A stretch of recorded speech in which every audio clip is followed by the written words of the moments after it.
નથી. Great morning. દર વખતની જેમ એક સ્ટોરીથી આજની વાત શરૂ કરીએ છીએ. આજનું સેશન બહુ જ અગત્યનું છે અને ખરેખર જાણવાલાયક છે, કારણ કે આજનું સેશન પૂરું થયા પછી તમને તમારી અંદર રહેલી પ્રચંડ શક્તિની જાણ થશે. કારણ કે આજનો જે મેઇન મુદ્દો છે એ છે અનલીઝ ધી પાવર ઓફ ગર્ભ સંસ્કાર. તમારી અંદર રહેલી પ્રચંડ શક્તિને જાણો. અત્યાર સુધીમાં તમે જાણતા અજાણતા એનો ઉપયોગ કરતા આવ્યા છો, પણ જાણ્યા પછી એનો કેટલો મેક્સિમમ ઉપયોગ થઈ શકે એના વિશે વાત મળશે. તો વાર્તાથી શરૂઆત કરીએ. એક માણસ હતો. એ માણસ આખા દિવસનો થાકો પાક્યો, ચાલતો ચાલતો ચાલતો સાંજે પોતાના ઘરે જવા નીકળે છે. ચાલતા ચાલતા એનું ધ્યાન નથી રહેતું અને એટલો દૂર નીકળી જાય છે અને અચાનક એ આ પૃથ્વીલોક ઉપરથી સ્વર્ગલોકમાં એન્ટ્રી કરી નાખે છે. એને ખ્યાલ નથી હોતો એ ક્યાં આવી જાય છે, પણ જ્યારે એ જોવે છે ત્યારે એને ખબર પડે છે કે એ એક એવી જગ્યાએ આવ્યો છે કે જે જગ્યાએ આજુબાજુમાં એકદમ શાંત વાતાવરણ છે. કોઈ જ જાતનું અંદર કોઈ કેઓસ નથી. એટલું રમણીય અને સુંદર વાતાવરણ હતું કે એ બધી જ વાતો ભૂલી જાય છે. ધીમે ધીમે ધીમે ચાલતો ચાલતો જાય છે અને થોડે દૂર એ રમણીય વાતાવરણની અંદર હવે એને થોડો થાક લાગે છે. એક સરસ મજાનું એ ઝાડ જોવે છે અને એ વૃક્ષની નીચે કેટલું મસ્ત મખમલ જેવું ઘાસ હોય છે. એનાથી થોડી વાર હું આરામ કરી લઉં. એટલે એ ત્યાં આગળ આરામ કરે છે. આંખો બીચાઈ જાય છે અને ખબર જ નથી પડતી અને એકદમ રિફ્રેશિંગ ઊંઘ લઈ લે છે. જેવી એની આંખો ખુલે છે અને એ જોવે છે કે સવાર પડી ગઈ છે. આખી રાતનો ભૂખ્યો હવે એને ભૂખ લાગે છે અને ભૂખ્યો માણસ બહુ વધારે વિચારતો નથી. જાત જાતના પકવાનો ખાવાની એને ઈચ્છા થઈ જાય છે. 32 પકવાનો 56 ભોગ. જોત જોતામાં એની આજુબાજુમાં 56 ભોગ તૈયાર થઈ જાય છે. 32 પકવાન થઈ જાય છે. એ કશું વિચારતો નથી, ફટાફટ બધું ખાઈ લે છે. પેટ એકદમ હાઉસફુલ થઈ જાય છે એટલે હવે એને પીવાની ઈચ્છા થાય છે. પીવા વાળો માણસ પણ બહુ બધું વિચારતો નથી. જે પણ એની ઈચ્છા હોય છે જાત જાતના પીણાની, એ દરેકે દરેક પીણાની આગળ હાજર થઈ જાય છે. એ સરસ મજાના પીણાને એન્જોય કરે છે. હવે ખોરાક પણ ખાઈ લીધો છે અને પાણી પણ પી લીધું છે. જે જોઈતું હતું એ પણ બધું મળી ગયું છે. અચાનક એની અંદર રહેલું મંકી જાગી જાય છે. કેમ મંકી? આપણે બધા જાણીએ છીએ કોઈ પણ વાંદરું અથવા તો મંકી એની અંદર બે ક્વોલિટીઝ હોય છે. કઈ કઈ ક્વોલિટીઝ હોય છે? એક તો અનનેસેસરી મુવમેન્ટ. તમે બધાએ જોયું હશે, વાંદરું દોડતું દોડતું જતું હોય, બાજુમાં બાઇક પડી હોય ને તો બાઇકને ધક્કો મારીને બાઇક પાડીને જશે. બરોબર ને? તો એક એવી ક્વોલિટી અનનેસેસરી મુવમેન્ટ. અને બીજી ક્વોલિટી છે ઇમિટેશન, એટલે કે ચાળા પાડવા.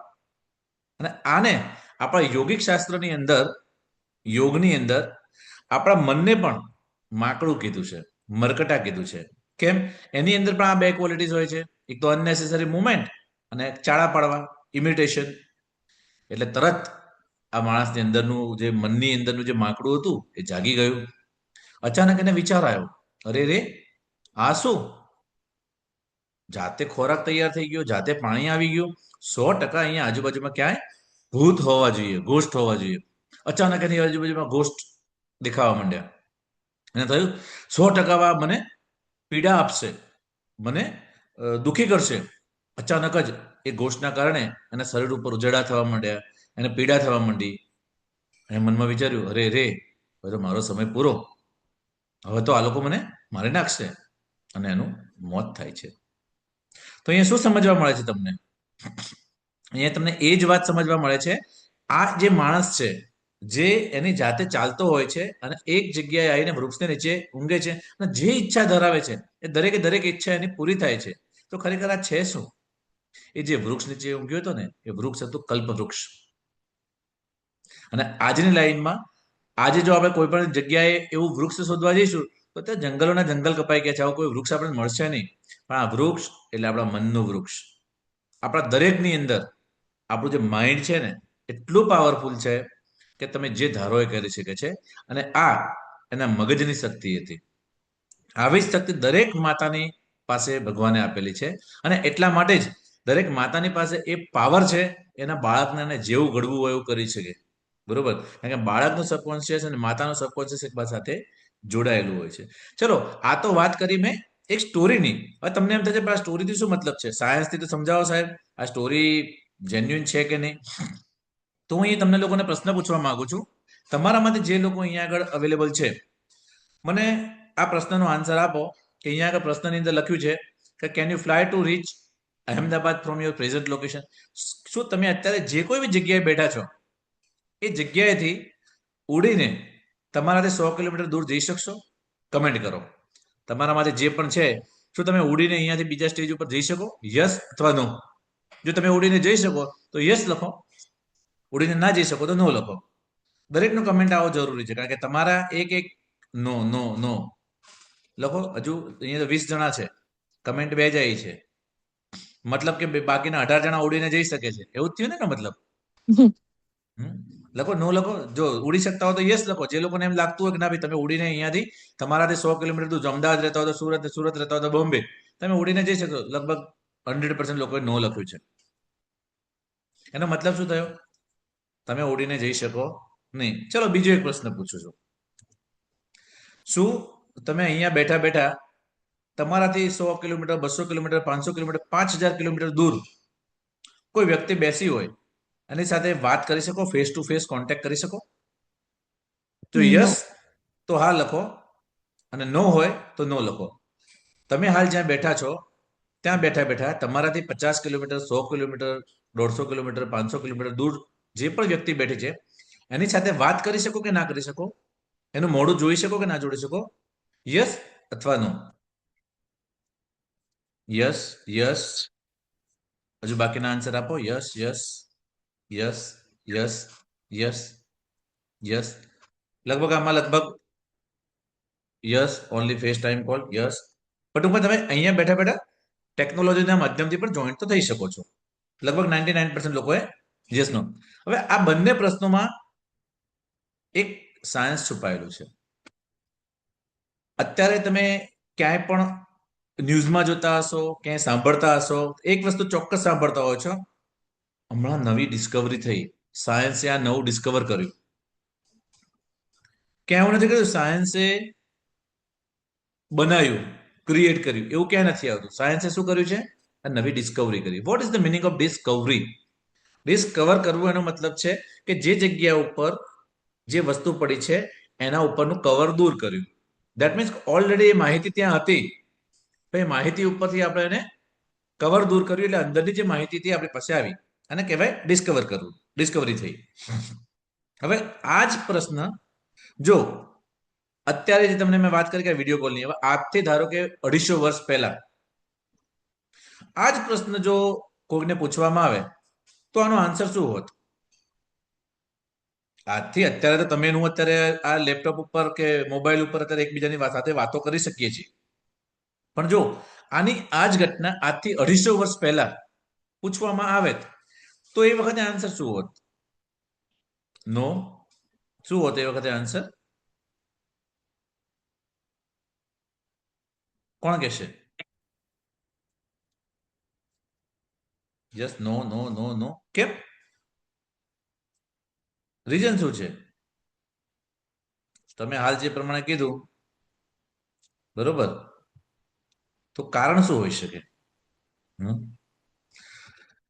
એનું કારણ એટલું જ છે, જો સાદી ભાષામાં તમને કહું તો આજે તમે જે કંઈ પણ વિચારો છો ઇટ ઇઝ ઓનલી, મેં તમને જ્યારે કીધું તમે અહીંયાથી ઉડીને અહીંથી 200 કિલોમીટર દૂર જઈ શકો, ત્યારે તમારા માઇન્ડે શું કર્યું? તમારા માઇન્ડે વિચારવાનો પ્રયત્ન કર્યો કે શું હજુ સુધી મેં કોઈને ઉડતા જોયા છે? શું હજુ સુધી કોઈ ઉડીને એક જગ્યાએથી બીજી જગ્યાએ ગયું છે? મારા 20, 25, 30, 40, 50 વર્ષના અનુભવમાં ક્યારેય મેં કોઈ માણસને ઉડતા જોયો છે? તો તમારા આ 5 સેન્સીસ જે ભગવાને તમને આપી છે એ સેન્સીસના અનુભવે શું કીધું? ના, આવું કશું મેં જોયું નથી. ધેટ મીન્સ તમે એવું માની લીધું કે તમે અહીંથી ઉડીને જઈ શકો નહીં. જ્યારે તમને બીજો પ્રશ્ન પૂછવામાં આવ્યો કે શું તમે કોઈને ફેસબુક કોલ કે વિડીયો કોલ કે ચેટ કોલ દ્વારા વાત કરી શકો? તરત તમારા માઇન્ડે કીધું હા, ઓલરેડી અત્યારે વાત તો ચાલે જ છે આપણી એકબીજા સાથેની. તમે મારો અવાજ સાંભળી શકો છો, હું તમારો અવાજ સાંભળી શકું છું, હું તમને જોઈ શકું છું, તમે મને જોઈ શકો છો. ધેટ મીન્સ શું થયું? તમારા માઇન્ડે કીધું હા આ તો પોસિબલ છે, આ શક્ય છે. એટલે લગભગ તમારો 80 થી 90% આન્સર શું આવ્યો? હા, આ શક્ય છે. ધેટ મીન્સ આપણી લાઈફની અંદર એવી ઘણી બધી ઘટનાઓ છે કે જે અત્યારે આપણને એમ લાગતું હોય કે શક્ય નથી, કારણ કે હજુ સુધી શોધાઈ નથી અથવા તો હજુ સુધી એ પ્રૂવ થઈ નથી. That doesn't mean A exist નથી કરતી. કદાચ આવતીકાલે અથવા તો વર્ષ પછી, 2 વર્ષ પછી, 100 વર્ષ પછી, 250 વર્ષ પછી એ ઘટના જ્યારે સાબિત થશે ત્યારે લોકો પણ કહે છે હા, લોકો ઉડી શકે છે. બરોબર. એ વખતે આ ગર્ભ સંસ્કારનો સિદ્ધાંત પણ એક આવો જ છે. તમારી અંદર એવી પ્રચંડ શક્તિઓ પડી છે કે જેના વિશે તમે જાણતા નથી, પણ જ્યારે તમે એ શક્તિઓ વિશે જાણતા થઈ જશો ત્યારે તમને એમ થશે કે ઓકે, આ શક્તિઓ એવી રીતના કામ કરે છે. આ એક સિદ્ધાંત છે. જેવી રીતે તમે કોઈ પણ ડોક્ટર પાસે જાઓ ને, ડોક્ટર તમને તાવની દવા આપશે, પેરાસિટામોલ, ત્યારે તમે ડોક્ટરને પૂછો છો સર આ પેરાસિટામોલની દવાથી મારા બોડીમાં કેવી રીતના તાવ ઓછો થશે? ખાલી દવા આપી એટલે તમને તાવ ઓછો થઈ જાય છે, પણ તમે ક્યારે પૂછવા માંગો છો કે કઈ મિકેનિઝમ મને કહો કે આ બોડીમાં કયા સેલ ઉપર જશે અને કયા કેમિકલ કરશે અને કેવી રીતના એની અંદરથી તાવ ઓછો થશે? ના. કેમ? કારણ કે હજારો વર્ષ સુધી પેરાસિટામોલની ગોળીઓ આપી છે અને એ ગોળીના કારણે તાવ ઓછો થાય છે. એક સિદ્ધાંત થઈ ગયો છે કે એક સત્ય હકીકત બની ગઈ છે. સિમિલરલી જેમ જેમ આજના જમાનાની અંદર લોકો ગર્ભ સંસ્કારના સિદ્ધાંતને, આપણા સનાતન ધર્મના સિદ્ધાંતને પાળતા થઈ જશે, એમને એમ એને એટલા બધા રિઝલ્ટો મળશે કે લોકો ક્યારે એના ઉપર શંકાથી નહીં જોવે, અને એના રિઝલ્ટ આપવાનું કામ તમે લોકોએ કરવાનું છે. તો બીજો એક પ્રશ્ન અહીંયા આગળ પૂછી જ લઉં છું, હવે આપણે ભેગા થયા જ છીએ તો, જો આ જે કાચનો બલ્બ છે એ હાથમાંથી છટકી જાય અને ટાઇલ્સ ઉપર પડે તો શું થાય? જો બલ્બ તૂટી જાય તો તમારે બ્રેકનો બી લખો, અને બલ્બ ઇન્ટેક્ટ હોય તો આઈ લખો. બ્રેક થઈ જાય તો બી લખો, ઇન્ટેક્ટ હોય તો આઈ લખો. ઓકે, બી. આ બલ્બ ફૂટી જશે કે આખો રહેશે? બ્રોક થાય, બ્રોક થાય, બ્રોક થાય. બરોબર. આ એક અત્યાર સુધીમાં આપણા જે અનુભવ છે, બરોબર, સરસ, બ્રોક બ્રોક, લગભગ 100% લોકોએ લખ્યું છે કે આ બલ્બ તૂટી જાય. બરોબર. હવે આવું તમે કેમ કીધું બલ્બ તૂટી જાય?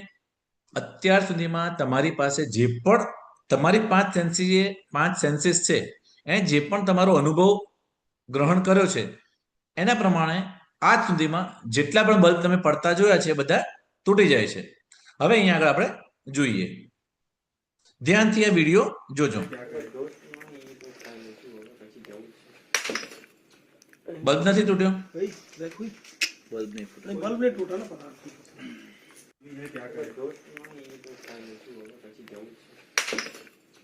પછડાયો છે જોરથી, પણ તૂટ્યો નથી. बल्ब नहीं टूटा ना पता હજુ વધારે આગળ જુઓ. અરે આ શું થયું? બલ્બ તૂટવો જોઈતો તો ટાઇલ્સ કેમ તૂટી? હજુ વધારે આગળ જુઓ તમે. गुजराती थाली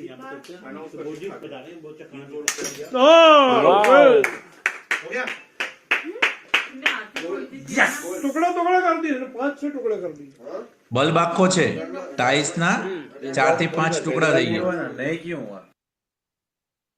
સ્લો મોશનમાં આ બલ્બ અત્યારે પણ મારી પાસે પડ્યો છે. જેને કોઈને જોવો હોય કે ના ભાઈ બલ્બ ક્યાં છે, તો એ મારી હોસ્પિટલ ઉપર આવી આખો ઇન્ટેક્ટ બલ્બ મારી પાસે પડેલો છે સ્પેસિમેનમાં, હું તમને બતાવી શકું છું. તો અહીંયા આગળ સિમ્પલ એક વાત છે, શું કે એનો એક પ્રશ્ન હું તમને હવે ફરીથી પૂછું છું કે જો એક કાચનો બલ્બ ટાઇલ્સ ઉપર પડે તો ટાઇલ્સ તૂટી શકે? યસ. ના તૂટી શકે તો નો. જો ટાઇલ્સ તૂટી શકે, દરેક વખતે એવું જરૂરી નથી, તૂટી શકે અથવા ના તૂટી શકે. જો ટાઇલ્સ તૂટી શકે તો યસ લખો, ટાઇલ્સ ના તૂટી શકે તો નો લખો. એન.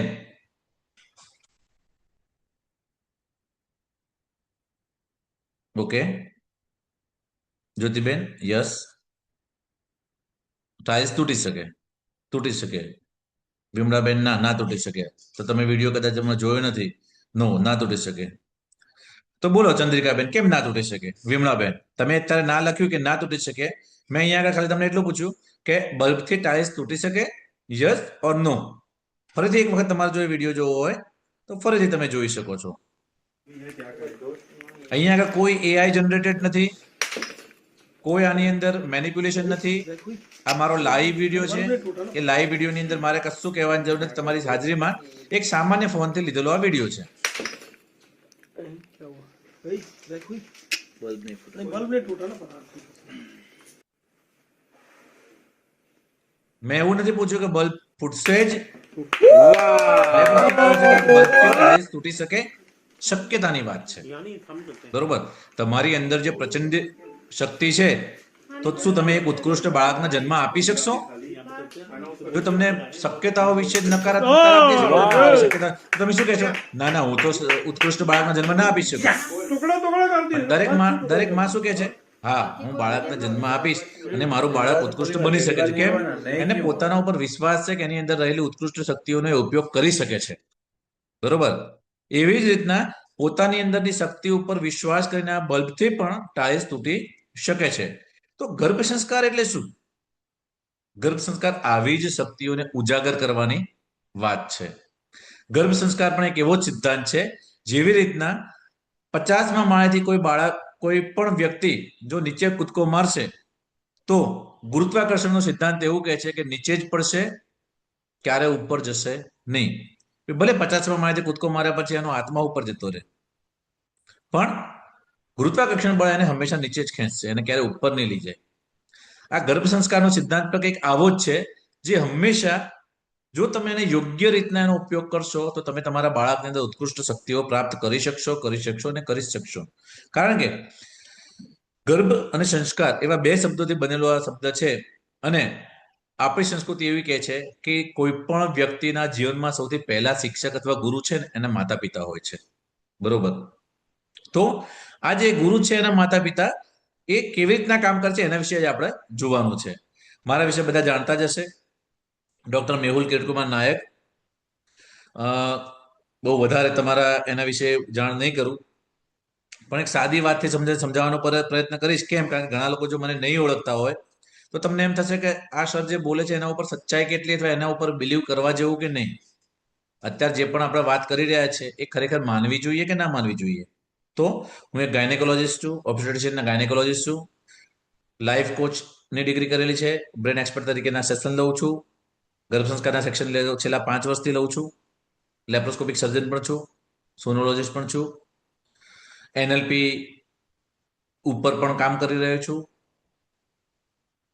અહીંયા આગળ જો હું તમને એમ કહું કે આ એક XYZ બુક છે, આ ધારો કે મારી સોનોગ્રાફીની બુક છે, આની અંદર ઇનફર્ટાઇલ મધર એટલે કે જે માતા પિતાને પ્રેગ્નન્સી ના રહેતી હોય તો એને સોનોગ્રાફી દરમિયાન કેવી રીતના જોઈએ અને શું શું ધ્યાન રાખવાનું હોય કે જેના થકી પ્રેગ્નન્સી જલ્દીથી રહી શકે, એના વિશેની માહિતી છે.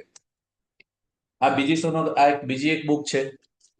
આ બુકની અંદર પહેલા 3 માસ સુધી પ્રેગ્નન્સી રહ્યા પછી ગર્ભસ્થ બાળક કેવું દેખાય અને એના કયા કયા ડેવલપમેન્ટ થતા હોય એના વિશેની માહિતી છે. આ ત્રીજી એક બુકની વાત કરીએ કે જેની અંદર એકદમ બેઝિક કોઈ પણ પ્રેગ્નન્સી 9 મહિના દરમિયાન નોર્મલ કોને કહેવાય એના વિશેની ઇમેજ છે. આ 3 સોનોગ્રાફીની બુક છે કે અલ્ટ્રાસાઉન્ડની અંદર, સોનોગ્રાફીની અંદર બાળક કેવું દેખાય. બરોબર. હવે આપણા માટે અગત્યની વાત એ છે કે આની અંદર નોલેજ જુદું છે, આની અંદર નોલેજ જુદું છે, આની અંદર નોલેજ જુદું છે.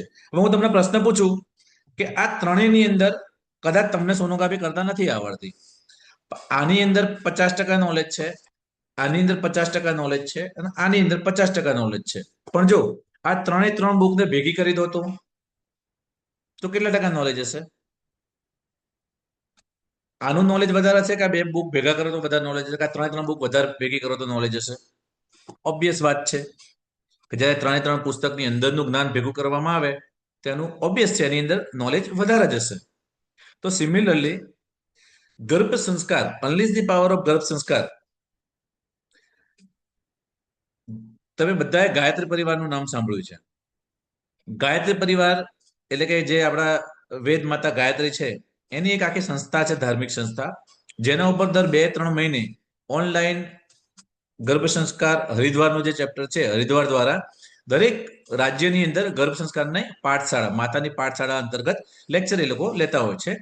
દર 2 મહિને 3 મહિને હું એની અંદર એક એઝ અ સ્પીકર તરીકે લેક્ચર આપતો હોઉં છું. એ લોકો જોડેથી મેં ગર્ભ સંસ્કાર શું છે અને આધ્યાત્મિક રીતના ગર્ભ સંસ્કાર કેમ મહત્વનું છે અને સાયન્ટિફિક રીતના પણ ગર્ભ સંસ્કાર કેવી રીતના કામ કરે છે એની હું માહિતી મેળવી. ગર્ભોપનિષદ ફાઉન્ડેશન, જામનગર, જામનગરની અંદર આખા ગુજરાતનું મેડિકલ રિસર્ચ સેન્ટર છે આયુર્વેદ ઉપર. ત્યાં આગળથી ગર્ભોપ રિસર્ચ ફાઉન્ડેશન જામનગરમાંથી 3 દિવસ આયુર્વેદિક રીતે ગર્ભ સંસ્કાર કોને કહેવાય એના વિશે મેં 3 દિવસની શિબિરમાં જ્ઞાન મેળવ્યું છે.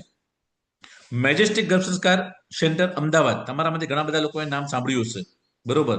તો એ મેજેસ્ટિક ગર્ભ સંસ્કાર સેન્ટરની અંદર પણ એઝ અ ટ્રેનર તરીકે 2 મહિનાનો મેં કોર્સ કરેલો છે.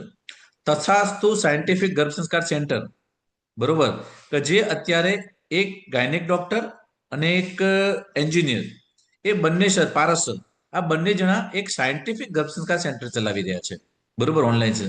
એમાંથી પણ મેં ટ્રેનિંગ લીધેલી છે, એ પણ મારા મેન્ટર છે. એના સિવાય ગર્ભ સંસ્કાર ગુરુ, ગર્ભ સંસ્કાર ચેલેન્જ, મહારાષ્ટ્રના એક ડોક્ટર છે, ડોક્ટર વિષ્ણુ માને, એમની પાસેથી પણ મેં ગર્ભ સંસ્કારનું નોલેજ લીધેલું છે. એની સાથે સાથે મારી પાસે લગભગ હજારો રૂપિયાની પુસ્તકો છે જે ગર્ભ સંસ્કાર રિલેટેડ અને ગર્ભ સંસ્કાર ઉપર ફોકસ કરતી અવેલેબલ છે, જે મેં વાંચી છે. અને વાંચ્યા પછી આ બધામાંથી જે પોઝિટિવ એટીટ્યુડ સાથે જે નોલેજ તમારે તમારી લાઈફમાં ઇમ્પ્લિમેન્ટ કરવાનું છે, માત્ર એટલા નોલેજ પૂરતો જ એમાંથી ગ્રહણ કર્યું છે. કેમ? કારણ કે આટલી બધી વસ્તુઓ નોલેજ તો બધે પડેલું છે. તમે ઓનલાઈન જુઓ, પુસ્તકોમાં જુઓ, બધે જ નોલેજ છે. Knowledge is not power, execution of knowledge is power.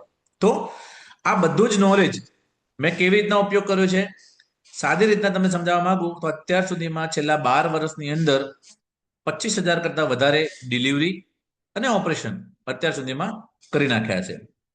1500 થી વધારે ઓપરેશન છે અને લગભગ 1.5 લાખથી વધારે માતાઓનું કન્સલ્ટેશન મેં ઓફલાઈન અને ઓનલાઈન કરેલું છે. તો ગર્ભ સંસ્કારની સાથે સાથે જ્યારે હું દરેક માતાને પર્સનલી મારી લાઈફમાં ટ્રીટમેન્ટ આપતી વખતે જોતો હોઉં છું, ત્યારે મોટા ભાગની માતાઓની અંદર જે પ્રશ્ન હોય છે ને, એ ખરેખર તો પ્રશ્ન હોતો જ નથી. એ એનો એક ખાલી ફિયર હોય છે. અને એટલા માટે એક નવી મુવમેન્ટ ચાલુ કરી છે મેં, ફિયરલેસ પ્રેગ્નન્સી મુવમેન્ટ. દુનિયાની દરેકે દરેક માતા પ્રેગ્નન્સીને ડર મુક્ત કરીને માણે, જોયફુલ, હેપીલી એને જીવવાનો પ્રયત્ન કરીએ. અને એ મુવમેન્ટ તમે પણ દરેકે દરેક અહીંયા જે પણ માતાઓ જોડાઈ છે અથવા જે પણ પ્લાનિંગ વાળા કપલ જોડાયેલા છે ભવિષ્યમાં, તમારી લાઈફની અંદર 9 મહિનાની જર્ની છે ને, એટલી હેપી અને એન્જોય. તમે કોઈ વસ્તુ વિચારો કે કોઈ પણ વસ્તુ તમે જ્યારે બનાવવા જતા હો તો તમારી અંદર કેટલી ખુશી અને આનંદ હોવો જોઈએ. કોઈ પણ વસ્તુ ક્રિએટ કરવી હોય તો ક્રિએટ તમે ખુશ થઈને કરો ને, તો એની જે મજા અને આનંદ હોય ને, એ એક્સ્ટ્રા ઓર્ડિનરી હોય. તમારે તમારી લાઈફની અંદર આ જ મજા લાવવાની છે. અને આવી તમારી નહીં, દરેકે દરેક મમ્મી પોતાના બાળક માટે એકદમ હસતા મોડે 9 મહિનાને એન્જોય કરે, એ મારો મોટિવ છે. તો કદાચ બધાને એમ થશે કે જેન્ટ્સ તરીકે શું ખબર પડે માતા બનવું શું છે, બરોબર? 100% તમે સાચા છો, બરોબર. પણ કદાચ એટલી ડિલિવરીઓ મેં મારી નજર સામે જોયેલી છે, સારી પણ અને ખરાબ પણ. એટલી બધી માતાઓને જોઈ છે, જે એક માતા હતી, રાત્રે 2 વાગે એક સાધન આવ્યું, સાધન ઉતર્યા પછી એમાંથી માતા અને એના પતિ 2 ઉતર્યા, બંને એકબીજાનો હાથ પકડી એવા દુઃખથી કણસતી હતી માતા. અને અમારા ડિપાર્ટમેન્ટમાં આવે છે. ડિપાર્ટમેન્ટમાં મેં સોનોગ્રાફી કરી, તપાસ કરી, એને ટેબલ ઉપર ઊંઘાડી. એના પતિના હાથમાં હાથ એકદમ કસથી દબાયેલો હતો, કારણ કે શું એકદમ જબરજસ્ત સ્પીડ આવતી હતી. એ દરમિયાન એણે મને પ્રશ્ન પૂછ્યો, સર, મને મારા બાળકને કંઈ થશે નહીં ને? અહીંયા આગળ એને એક પ્રશ્ન કરતા વધારે મને એની ચિંતા અને એનો ડર લાગતો હતો. કારણ કે એ માતા પોતાના જ્ઞાનથી અંધ હતી. કહેવાનો મતલબ છે એને પોતાના અંદર રહેલી પ્રચંડ શક્તિની જાણ ન હતી. તમે પોતે વિચારો, તમે તમારી આજુબાજુમાં ખાલી નજર મારીને જુઓ. તમારી આજુબાજુમાંથી આજે તમને એક લેસન આપું છું. તમારી આજુબાજુમાં કોઈ પણ 10 મેરિડ ફિમેલ કે જેણે ક્યારેક ને ક્યારેક 1, 2 અથવા 3 બાળકો જન્મ આપ્યો હોય, એવી મધર લેવાની, બરોબર? એવી 10 માતાઓને તમારે પૂછવાનું અથવા તો જાણી લેવાનું કે એને ડિલિવરી નોર્મલ થઈ હતી કે ઓપરેશન થયું હતું. અને હું 110% ગેરંટી સાથે કહું, એ 10 માંથી તમારી 7 માતાઓ નોર્મલ ડિલિવરી કરાયેલી હશે. 3 માતાઓ જેનું ઓપરેશન હશે ને, એ પણ મોટા ભાગે છેલ્લા 5 અથવા 7 વર્ષની હશે. છેલ્લા 5 કે 7 વર્ષની અંદર જ એને ઓપરેશન કરાયા હશે. કારણ સિમ્પલ છે, તો 10 માંથી 7 નોર્મલ થઈ તો તમારી કેમ નોર્મલ ના થાય? રીઝન એટલું જ છે કે તમે યુદ્ધ લડતા પહેલા જ હથિયાર મૂકી દીધા છે. બરોબર? તો એક સ્ત્રી તરીકે તો નહીં, એ તો ભગવાને મને પુરુષનો જન્મ આપ્યો છે એટલે એ બાબતે તો હું નહીં કહી શકું, પણ આટલી બધી માતાઓનું દુઃખ જોઈ આજે પણ આટલી ડિલિવરીઓ પછી પણ દરેક માતા મને કંઈક શીખવી જાય છે. દરેક માતા મને કંઈક અનુભવ આપીને જાય છે. તો એક ડોક્ટર તરીકે, એક પિતા તરીકે, એક હસબન્ડ તરીકે, એક પુત્ર તરીકે આ બધા જ જ્ઞાનનો નિચોડ જે છે એ આપણા ગર્ભ સંસ્કારના લેક્ચરમાં આપણે આપવાનો છે. તો એકચ્યુઅલી પેરેન્ટિંગ છે શું? ચલો, પેરેન્ટિંગ સ્ટાર્ટ ક્યારથી થાય છે અથવા તો ગર્ભ સંસ્કાર સ્ટાર્ટ ક્યારથી થાય છે? કોઈ કહી શકશે? મેસેજ કરીને પણ કહી શકો છો, તો અનમ્યુટ કરીને કહી શકો. ગર્ભ સંસ્કાર અથવા તો પેરેન્ટિંગ એકચ્યુઅલી સ્ટાર્ટ થાય છે ક્યારથી? કોણ કહી શકશે? અનમ્યુટ કરીને પણ બોલી શકો છો અથવા મેસેજ પણ કરી શકો છો કે પ્રેગ્નન્સીમાં પહેલા મહિનાથી, બીજા મહિનાથી, ત્રીજા મહિનાથી, ચોથા, પાંચમા, છઠ્ઠા, સાતમા, આઠમા, નવમા મહિનાથી ક્યારથી પેરેન્ટિંગ એકચ્યુઅલી સ્ટાર્ટ થાય છે? કે પહેલાથી? જ્યારથી તમે વિચારો કે તમારે પેરેન્ટ્સ બનવું છે ત્યારથી. ગ્રેટ નમ્રતાજી. પેરેન્ટિંગ સૌથી પહેલા જેવો તમારી માઇન્ડની અંદર ફર્સ્ટ થોટ આવે છે કે અમારે હવે કન્સીવ કરવું છે અને માતા પિતા બનવું છે, એ દિવસથી જ તમારું પેરેન્ટિંગ ચાલુ થઈ જાય છે. એ દિવસથી જ તમારી દરેકે દરેક એક્શન, તમારો દરેક કાર્ય, તમારો દરેક વિચાર તમારી અને તમારા હસબન્ડની અંદર જે સ્ત્રી બીજ અને પુરુષ બીજ છે ને એને ઘડવાનું શરૂ કરી નાખે છે. બરોબર? કદી તમે વિચાર્યું છે કે તમારા બાળકની અંદર કોઈ એક સ્પેસિફિક ક્વોલિટી હોય તો તમે શું કહો છો? આ તો એના દાદા જેવી ક્વોલિટી છે, આ તો એના નાના જેવી ક્વોલિટીઝ છે, આ તો એના કાકા જેવી ક્વોલિટી છે, કહેતા હો છો ને? પણ શું એ બધી જ પેઢીના ક્વોલિટી દરેકે દરેક બાળકમાં આવે છે ખરી? આજનું સાયન્સ એવું કહે છે કે દરેક બાળકની અંદર પિતાના 12 પેઢીના જીન અને માતાની 5 પેઢીના જીન એ બાળકની અંદર આવતા હોય છે. પણ શું આ બધા જ જીન એક્ટિવ હોય છે? નથી હોતા. આ બધા જીન એક્ટિવ નથી હોતા, અમુક જ જીન્સ એક્ટિવ હોય છે. આ જીન્સને એક્ટિવ કરવા કે ડીએક્ટિવ કરવા એ જ છે ટ્રુ પેરેન્ટિંગ. ધેટ મીન્સ આની અંદર એ તાકાત છે કે જો મધર એટલું જાણી લે કે આ 12 પેઢીની અંદર જે એક્સ્ટ્રા ઓર્ડિનરી ક્વોલિટી છે કદાચ તમે નથી જાણતા, પણ જો તમે એ લાવવા માંગતા હો તો એક કોન્શિયસ પેરેન્ટિંગ એટલે કે એકદમ સજાગ રહીને તમે એ પેરેન્ટિંગના કન્સેપ્ટને સમજીને આ બાળકની અંદર ઇવન અત્યારનું આયુર્વેદા અથવા અત્યારનું મેડિકલ સાયન્સ ત્યાં સુધી પ્રૂવ કરતું થઈ ગયું છે કે કોઈ જીનેટિક બીમારી હોય ને, રંગસૂત્રોની ખામી, એ પણ ટ્રુ પેરેન્ટિંગ દ્વારા એટલે કે પહેલેથી તમે જો પ્લાન કરતા પહેલેથી જેવો વિચાર આવ્યો ત્યારથી શરૂ કરી નાખો ને તે દૂર કરી શકે છે. ઘણી બધી એવી ડિલિવરીઓ છે. થેલેસેમિયા ઉપર રિસર્ચ થયેલું છે. થેલેસેમિયાના એટલા બધા એક્સ્ટ્રા ઓર્ડિનરી, હું જ્યારે જામનગર ગયો ગર્ભ સંસ્કાર શીખવા માટે, તે લોકો જોડે એટલા બધા એક્ઝામ્પલ છે. થેલેસેમિયાના દર્દીને વિધાઉટ થેલેસેમિયા દરેક ગેરંટી સાથે બાળક થેલેસેમિયા વગરનું આવે, એવી રીતના એ લોકો એને પ્લાનિંગ કપલને શીખવાડતા હોય છે. તો આ બધું છે શું? આ પેરેન્ટિંગ એની અંદર તમારે શીખવાનું હોય છે. ગર્ભ સંસ્કારની અંદર તમારે શીખવાનું હોય કે તમારે તમારું ડેલી રૂટીન કેવી રીતના બનાવવું, તમારે તમારા બાળકનું બ્રેન રાઈટ અને લેફ્ટ બ્રેન ડેવલપમેન્ટ કરવા માટે કેવી રીતના કસરતો કરવી, તમારા 9 મહિના અને 9 દિવસ એટલે કે જે 280 ડેઝનો તમારો પ્રેગ્નન્સીનો સમયગાળો છે એને કેવી રીતના માણવો.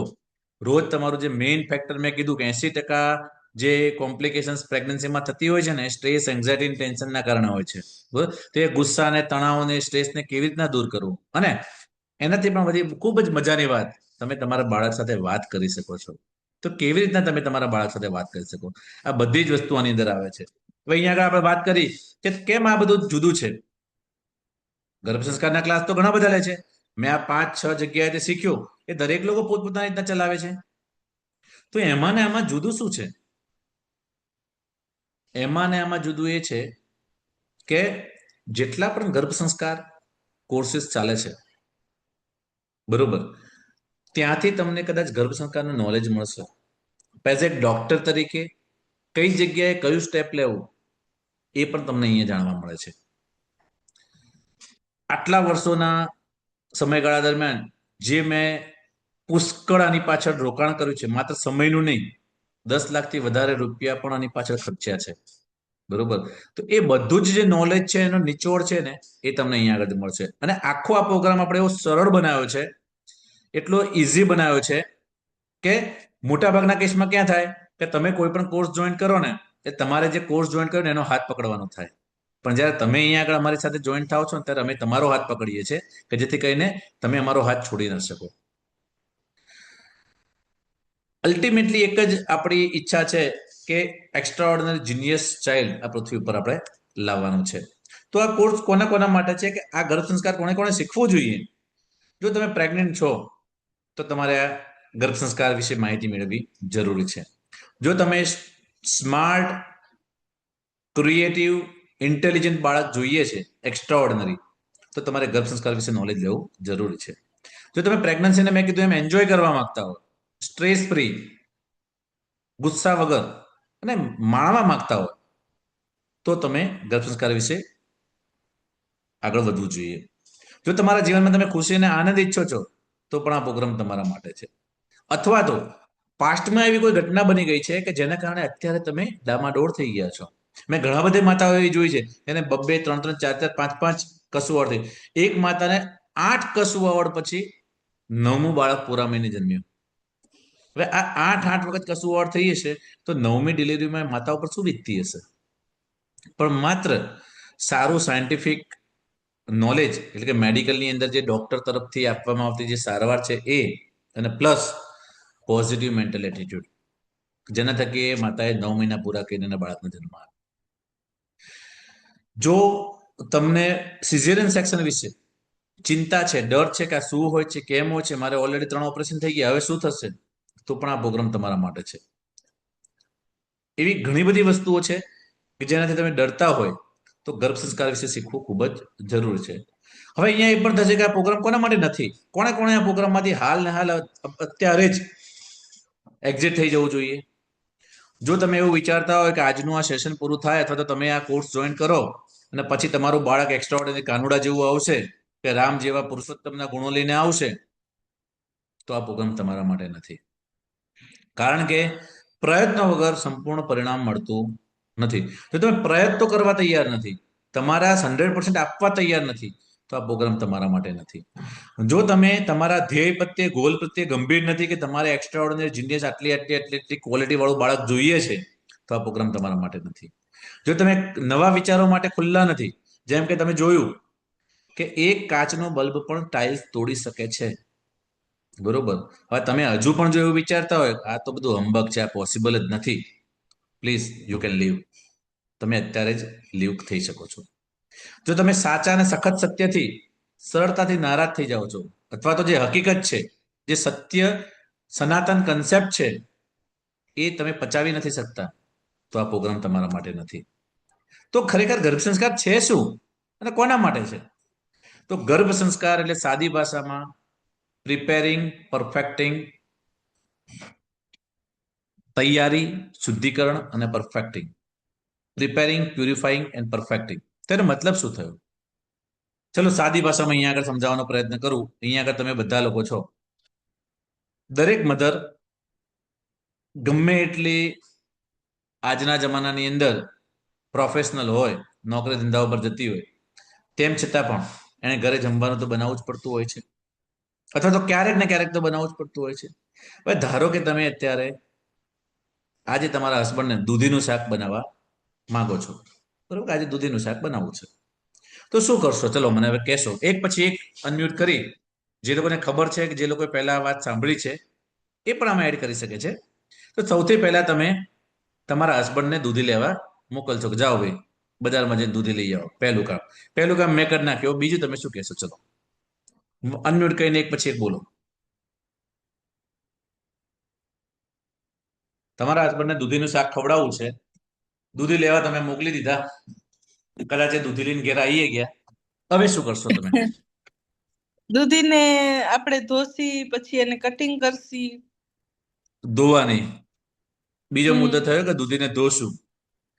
ત્રીજો મુદ્દો થયો દૂધીને કટિંગ કરશું પછી ઘરવાળાને કહીશું કે ખાઈ લેવા તારું શાક આવી ગયું. એવું કરશો કે બીજું કઈ કરશો?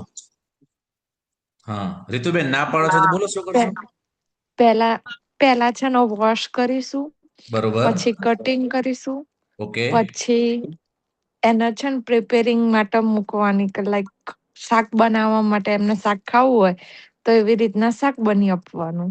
શાક બનાવી આપવાનું. પછી શાક બનાવવાની પ્રોસિજરમાં બાકી શું શું આવે? વઘારવાની. બરોબર. વઘારવાની.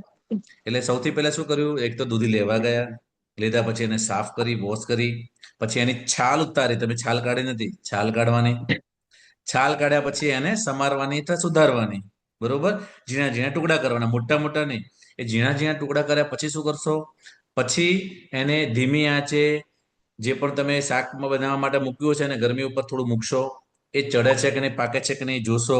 પછી એના ઉપર થોડું મરી મસાલા નાખશો. બરોબર.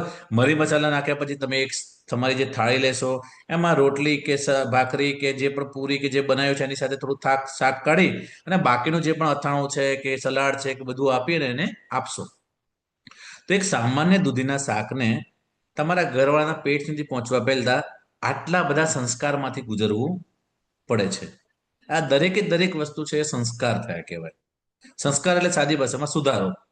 તો અત્યારે તમારા ગર્ભની અંદર જે બાળક આવ્યું છે અથવા તો તમે જે લાવવાનો પ્લાન કરો છો એક વિચાર પછી, તો તમારા દરેક દરેક બીજની અંદર અને બીજમાંથી જે ગર્ભ બને છે, ગર્ભની અંદર જે જે સુધારા આપણે કરવાના છે કે જેના થકી એકદમ સ્વાદિષ્ટ જેમ ભોજન બન્યું એવું એકદમ ઉત્કૃષ્ટ ગુણોવાળું તેજસ્વી ઓજસ્વી સારું બાળક આ પૃથ્વી પર જન્મ લે, અને એ પણ જો શક્ય હોય ત્યાં સુધી નોર્મલ ડિલિવરીથી, તો એના માટેની જે આખી પ્રોસિજર છે ને એને કહેવાય ગર્ભ સંસ્કાર. ના, હું નથી કહેતો. આ ચરક સંહિતા, સુશ્રુત સંહિતા, કશ્યપ સંહિતા, ગર્ભોપનિષદ આ બધા જ શાસ્ત્રો કહે છે. અને આજનું સાયન્સ પણ હવે માનવા માંડ્યું છે. આજના જમાનાની અંદર પણ હવે એમ થશે ગર્ભોપનિષદ ને એ બધું, તો જેવી રીતના આપણા ઉપનિષદો છે ને, ઈશા કે ને કઠોર પ્રશ્ન, મુંડ માંડુ કે ઐતરીય, તૈતરીય છાંદોગ્ય, બૃહણાદય કથા, આ 11 આપણા ઉપનિષદો છે. એવો જ એક ઉપનિષદ હતો ગર્ભોપનિષદ, ઋષિ પીપલાદે લખ્યો હતો. અને આ પીપલાદ ઋષિ જે આ ગર્ભોપનિષદ લખ્યું ને, એ ગર્ભોપનિષદની અંદર દરેકે દરેક મંથની અંદર બાળકનો આકાર કેવો હોય, શું ખાવું જોઈએ, માતાએ કેવી રીતના જીવવું જોઈએ, દરેકના વિશે વિસ્તૃતમાં માહિતી લખેલી છે. એની અંદર ચોખ્ખું લખ્યું છે કે જ્યારે માતા ટેન્શનમાં, સ્ટ્રેસમાં, ચિંતામાં હોય છે ત્યારે બાળક ખોડખાપણ વાળું, ખુંજા, કંજા, મુંજા એટલે કે એકદમ ખોડખાપણ વાળું, ખૂંદ વાળું જન્મવાની શક્યતાઓ વધારે હોય છે. ઇવન કુંદાડમ વડક્કમ સ્વામિનાથ ટેમ્પલ સાઉથની અંદર ત્રિશુરની આજુબાજુમાં આ એક મંદિર છે. એ મંદિર ઉપર પણ એક કોતરણીઓ કરેલી છે, અને કોતરણીઓ આજથી હજારો વર્ષ જૂની. કદાચ એક્સરે મશીન તો આપણા 1854 પછી આવ્યા, 1954 કે 1854 પછી આવ્યા, બરોબર. પણ આ તો એનાથી પણ 1100-1200 વર્ષ જૂનું મંદિર છે. અને WHO એ WHO એને વર્લ્ડ હેરિટેજ સાઇટ તરીકે ઘોષિત કરેલી છે. યુનેસ્કોએ, WHO ને યુનેસ્કોએ અને વર્લ્ડ હેરિટેજ સાઇટ તરીકે ઘોષિત કરી. કેમ?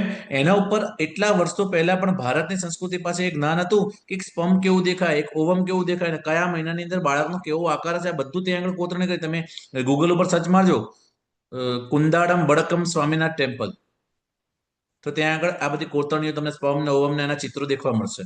તો કેવી રીતના આટલું બધું કહી શકાય? કારણ કે આપણું ભારત મહાન હતું, મહાન છે અને મહાન રહેશે. તો આને કહેવાય ગર્ભ સંસ્કાર.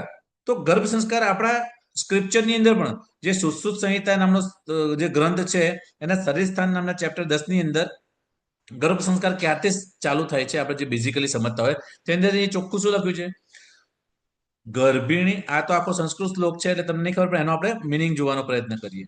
गर्भवती को गर्भ रहने के दिन से लेकर, એટલે જે દિવસે એને ગર્ભ રહે છે એ દિવસથી લઈને હંમેશા आनंदयुक्त, पवित्र, सुशोभित, सफेद रंग के वस्त्र धारण करना, मंगल कृत्य में देवताओं की आराधना में, ब्राह्मणों की आराधना में तत्पर रहना चाहिए. मलिन अंग वाले व्यक्ति, जिनके अंग विकार वाले हो, जिनके अंग न्यून हो, ऐसी व्यक्ति का स्पर्श नहीं करना चाहिए. दुर्गंध नहीं लेनी चाहिए. खराब वस्तुओं को देखना नहीं चाहिए. जिससे उद्वेग उत्पन्न हो। ऐसी बातें कहनी सुननी नहीं चाहिए। बासी अन्न, शुष्क अन्न, अति पकाया हुआ अन्न नहीं लेना चाहिए। बाहर घूमने नहीं जाना चाहिए। सुमसान घर में नहीं रहना चाहिए। स्मशान में नहीं जाना चाहिए। वृक्ष के आश्रय में नहीं रहना चाहिए। क्रोध तथा भय का त्याग करना चाहिए। कूड़े और भीड़भाड़ी जगह पे नहीं जाना चाहिए। वजन नहीं उठाना चाहिए। बार बार तेल की मालिश नहीं करनी चाहिए। आटे से शरीर को रगड़ना नहीं चाहिए। शरीर को ज्यादा श्रम नहीं देना चाहिए। भोजन भी मन को प्रिय लगे ऐसा मधुर होना चाहिए। जठराग्नि को प्रदीप्त करने वाले पदार्थों से संस्कारित किया गया होना चाहिए। ये सारे नियम गर्भ ठहरने के दिन से लेकर प्रसूति तक निभाने चाहिए। હવે તમને થશે અહીંયા આગળ જે બધું કીધું આવું તો અમે પહેલેથી ફોલો કરીએ છીએ, આવું તમારા દાદા દાદી નાના નાની ઘરમાં વડીલ જેઠ જેઠાણી બધા ક્યારેક ને ક્યારેક કહેતા, "વિશ, ઝઘડો થાય છે જોવા ના જઈશ, અત્યારે પેટે બાળક છે, ખરાબ અસર પડે. સ્મશાન છે, કોઈનું મૃત્યુ છે કે સ્મશાનમાં ના જવાય. હાચવજે હો, પગ પગ લપશે નહીં. બહુ કામ ના કર, થોડો આરામ કર." આ બધી જ વસ્તુઓ તમને કહેતા આયા છે, કારણ કે એ લોકોને ખબર છે કે આ ગર્ભ સંસ્કારના દરેકે દરેક નિયમો આપણે પાળવા જરૂરી છે. અને આ વસ્તુઓ ઓલરેડી આપણા શાસ્ત્રોમાં લખેલી છે. જેવી તમને પ્રેગ્નન્સી રહે એટલે આમાંથી કોકનો કોક તમને કહે છે પોઝિટિવ રહો, સારા પુસ્તકો વાંચો, સ્ટ્રેસ મુક્ત જીવન જીવો, ગીતા રામાયણ વાંચો, તમારી જીવનશૈલીને બદલો, લાઈફસ્ટાઈલ બદલો, સારા પુસ્તકો વાંચો. ઇવન શાસ્ત્રોને બાજુમાં મૂકી દઈએ તો સાયન્સ પણ એવું કહે છે કે જ્યારે બાળક જન્મે છે ત્યારે 100 બિલિયન ન્યુરોન્સ સાથે જન્મે છે. 60 ટ્રિલિયન સેલ્સ જન્મે છે. એટલે જે 60 અરબ સેલ્સ અને 80 અરબ મગજના કોષો છે એ સાથે એક બાળક જન્મ લે છે. બાળકના મગજનો 80% વિકાસ જ્યારે બાળક એની માતાના ગર્ભમાં હોય છે ને ત્યારે જ થઈ જાય છે. આપણે સ્કૂલમાં મૂકતી વખતે લાખો કરોડો રૂપિયાનો ખર્ચો કરીએ છીએ, પણ જ્યારે બાળક એની માતાના પેટમાં છે, જ્યારે ખરેખર એનું ડેવલપમેન્ટ થઈ રહ્યું છે, એ દરમિયાન આપણે કશું કરતા જ નથી. એ દરમિયાન ખરેખર તમારે ઇન્વેસ્ટ કરવાની જરૂર છે. દર મિનિટે 2.5 લાખ ન્યુરોન બને છે. તમે જોશો તો 100 બિલિયન ન્યુરોન ડેવલપ થાય છે. 80% બ્રેન એટલે કે 80 બિલિયન ન્યુરોન્સ અને 60 ટ્રિલિયન સેલ્સ ડેવલપ થઈ જાય છે. દર મિનિટે 2.5 લાખ ન્યુરોન બને છે. તમે ખાલી અત્યારનું જ વિચારો, આપણે જ્યારે સેશન ચાલુ કર્યું ઘણા બધા લોકો પહેલેથી જોઈન થયા છે. અત્યાર સુધીમાં આ દરેકે દરેક સેશન કહેને 2 મિનિટે એવો કોઈ વિચાર આવ્યો, અરે રે સાંજના 4 વાગ્યા છે, અમે થોડી વારમાં મારા હસબન્ડ ઘેર આવશે, અમારે જમવાનું બનાવવાનું છે, ચા બનાવવાની છે, કે સવારે મારા આ રહી ગયું, આ વાંચવાનું રહી ગયું, આ ધોવાનું રહી ગયું, આ કપડાં ધોવાના રહી ગયા? કોઈ પણ વિચાર આવ્યો? ના. કેમ? કારણ કે આ 30 40 45 મિનિટ સુધી તમે દરેકે દરેકને પોઝિટિવલી હસતા હસતા જોયફુલ એ દરેકે દરેક જે તમારા બાળકના ન્યુરોન બન્યા છે ને, એ 2.5 લાખ ન્યુરોન દર મિનિટમાં બન્યા છે ને, એ બધા પોઝિટિવ એનર્જેટિક બન્યા હશે. દર સેકન્ડે 104 MB ડેવલપ થાય છે. તમે વિચારો, 1 સેકન્ડ ગઈ એટલે 104 MB નો ડેટા તમારા બાળકે કેચઅપ કરી નાખ્યો.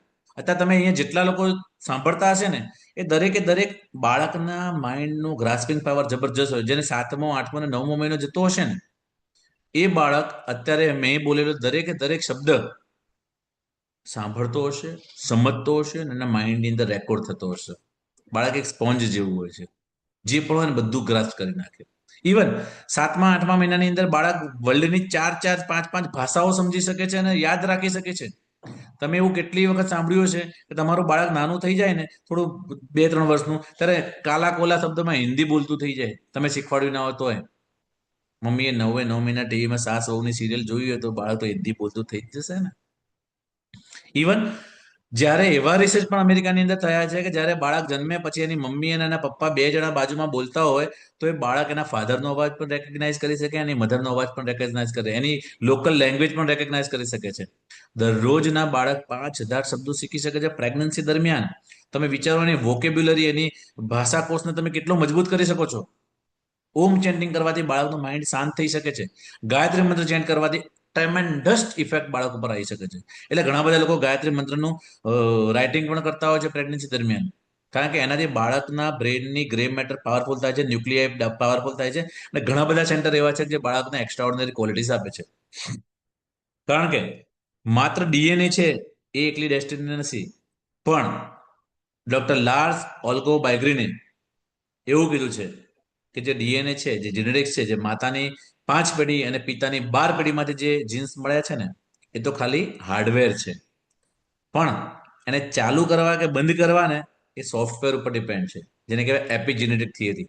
તમારી આસપાસનું વાતાવરણ નક્કી કરે છે કે એની અંદર રહેલા જીન્સને તમારે યુઝ કરવા કે યુઝ ના કરવા. અને એના માટેનું સારામાં સારું એક્ઝામ્પલ તમે બધાએ સાંભળ્યું છે, હિરણ્યકશ્યપ. હોળી આવે, હોળીમાં તમે બધા હોલિકા દહન માટે ત્યાં આગળ એ વખતે ઘી ને ખજૂર ને ધાણી લઈને ત્યાં આગળ પૂજા કરવા જાઓ છો. સ્ટોરીમાં છે શું? ભક્ત પ્રહલાદને હોલિકા પોતાના ખોળામાં લઈને બેસે છે અને હોલિકાનું દહન થઈ જાય છે, ભક્ત પ્રહલાદ બળતા નથી. ભક્ત પ્રહલાદના પિતાશ્રી એટલે કે હિરણ્યકશ્યપ એક રાક્ષસ ફેમિલીમાંથી આવે છે. તો રાક્ષસના જીનમાં તો રાક્ષસ હોવા જોઈએ. તો આ બાળક આવો ભક્ત કઈ રીતના બન્યો? જ્યારે કયાધુ નું અપહરણ થઈ રહ્યું, જ્યારે કયાધુ નું ઇન્દ્ર દેવતા અપહરણ કરી રહ્યા હતા, ત્યારે નારદ મુનિ એને કહે છે કે તું જો આના પેટમાં રહેલા બાળકને મારીશ તો તને એક બાળકની હત્યા કરવાનું પાપ લાગશે. એના કરતા વધારે તું આ કયાધુને એટલે કે હિરણ્યકશ્યપની પત્નીને અને પ્રહલાદની માતાને મારી જે શું કહીએ જે યજ્ઞશાળા છે ત્યાં આગળ મૂકો. ત્યાં આગળ હું એને જ્ઞાન આપીશ. ત્યાં આગળના સાત્વિક વાતાવરણમાં એ જ્યારે રહેશે, ત્યાં આગળ ઝોમેટો, સ્વિગી કે એવું નહીં હોય, ત્યાં ફેસબુક, વોટ્સઅપ, ઇન્સ્ટાગ્રામ નહીં હોય, તો એ વાતાવરણની અંદર એનું જે બાળક આવશે ને એ ઉચ્ચતમ ગુણોવાળું આવશે.